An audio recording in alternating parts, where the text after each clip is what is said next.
Pessoal, agora vamos conhecer a estufa aqui da Expo Japão 2016. Olha, nós então entramos aqui dentro da estufa. Nós temos aqui as vagens. Olha que linda, flor da vagem. Coisa mais linda. Tudo dentro de estufa, olha, tá vendo? Lindo. Então vamos ver algumas vagens aqui, já tá... Olha que coisa, que delícia, adoro essa vagem aqui. Temos aqui os pepinos. Pepino japonês. Aqui.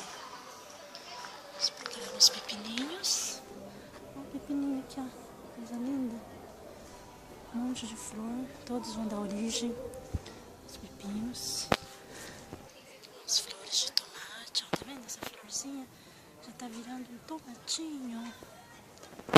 Vamos ver aqui. Olha aqui que coisa linda. Cheio de tomate.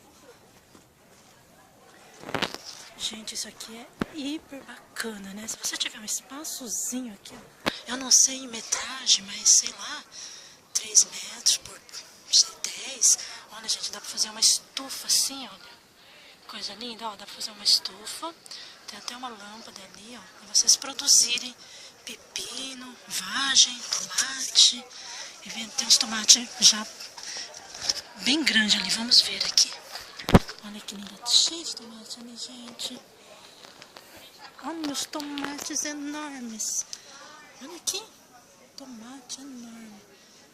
Elas não estão maduras ainda, mas olha, consegue ver aqui como que é. Vamos mostrar de perfil aqui, ó.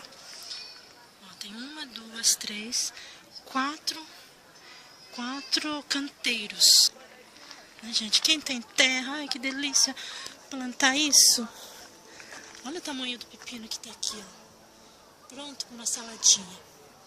Então, pessoal, essa foi a estufa aqui da Expo Japão 2016. Legal para ter uma boa ideia, né? Aí para vocês fazerem em casa também, quem sabe?